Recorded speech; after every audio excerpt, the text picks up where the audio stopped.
Hey everyone, welcome back to Real English Conversation Practice.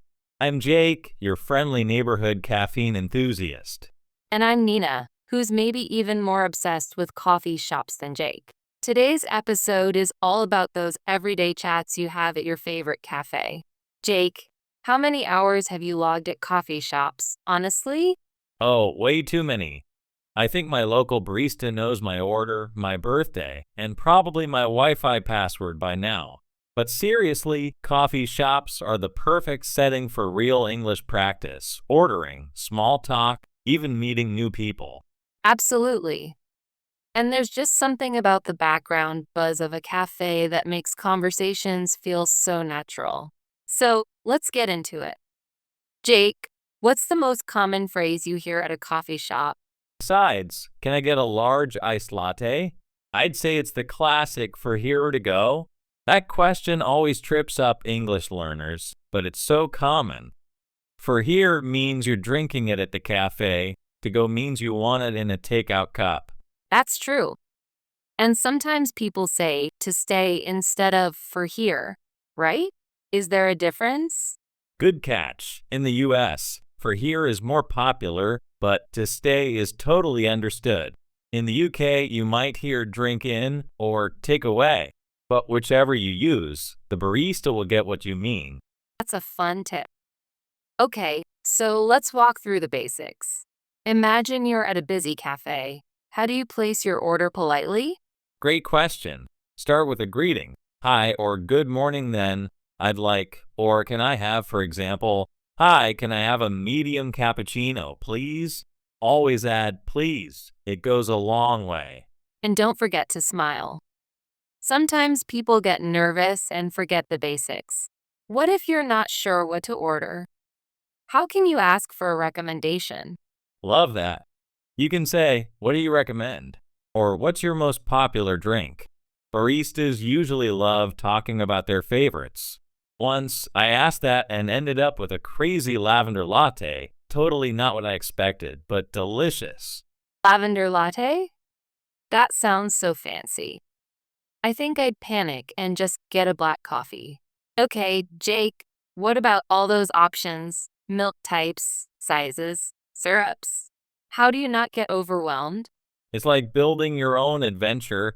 Start simple.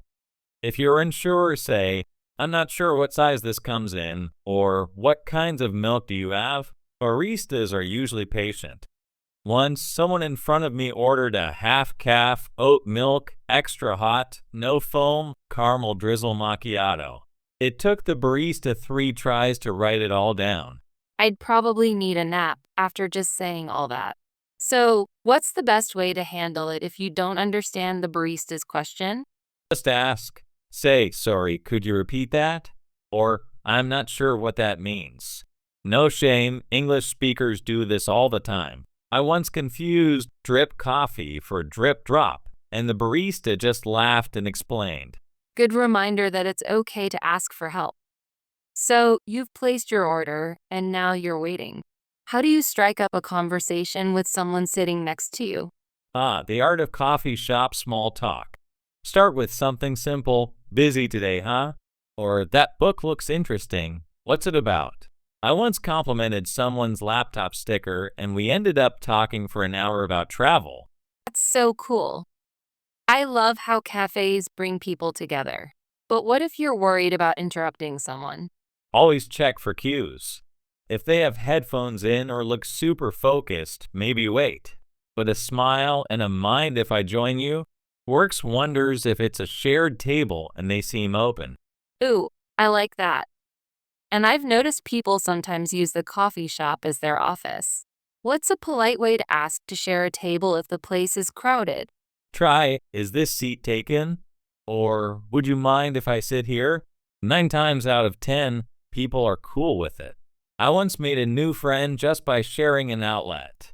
Outlets, the real coffee shop currency. Okay, let's talk about understanding your name being called for your order. Sometimes they mispronounce it, right? All the time. My name Jake once came out as Jack or even Cake. Best trick? If you have a tricky name, Give them an easy one, like Sam or Anna, or just roll with it and laugh when you become cake. Cake is adorable, honestly. What about tipping? Is it expected in coffee shops? The US, yes, there's usually a tip jar. $1 or some change is appreciated, especially if you order something complicated. In other countries, tipping isn't always expected, so it depends on the culture. That's a good note. Let's jump into some vocabulary and slang. What are some words or phrases you hear only in coffee shops? Barista is a classic, the person making your drink. Shot means a serving of espresso. On the house means free, usually as a treat. And regular can mean your usual order or just plain coffee, depending on where you are. I love on the house. Once a barista gave me a cookie on the house because I spilled my coffee everywhere. Embarrassing but sweet. What about brew or Java? Are those just fun words for coffee? Exactly. Brew is any kind of coffee, and Java is an old school slang for coffee. You might also hear cup of joe. Fun fact, no one really knows why we call coffee joe, but it's stuck around for over a century. That's wild. Okay, Jake, let's talk about coffee shop etiquette. What should you never do at a cafe? Number 1. Don't hog a table for hours if the place is packed and you've only bought a small coffee. Also, keep your voice down. Nobody likes a loud phone call next to their peaceful latte. Good points. And clean up after yourself, right? I always see abandoned cups and napkins. Absolutely. It's polite to bring your empty cup to the counter or the bin. And if you spill, let someone know. Don't just leave a sticky mess. I feel like we could make a whole episode on coffee shop etiquette alone. But let's hear from our audience. We got a question from Luis in Brazil. How do I order coffee if I don't know the words for all the drinks? Great question, Luis. If you're unsure, just describe what you want. For example, I'd like coffee with milk, not too strong. Or point at the menu and say, "Can I have this one, please?" No need to know every fancy word. Love that. And most baristas are happy to explain the difference between a flat white and a cappuccino.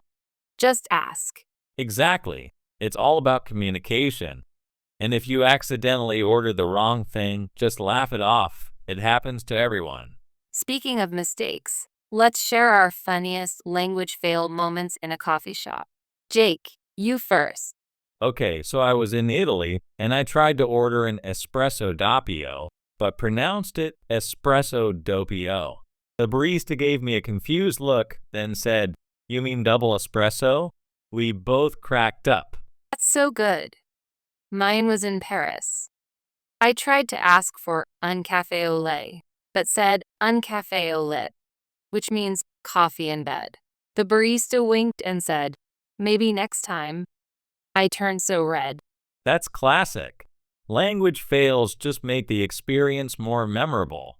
So for our listeners, don't stress about mistakes. They're part of learning. Exactly. Let's wrap up with some key takeaway tips for thriving at the coffee shop in English. First, start with a greeting and a smile. Use "can I have" or "I'd like" when ordering. Don't be afraid to ask questions or for recommendations. And if you don't understand, just ask them to repeat or explain. Try some small talk with the person next to you. You might make a new friend.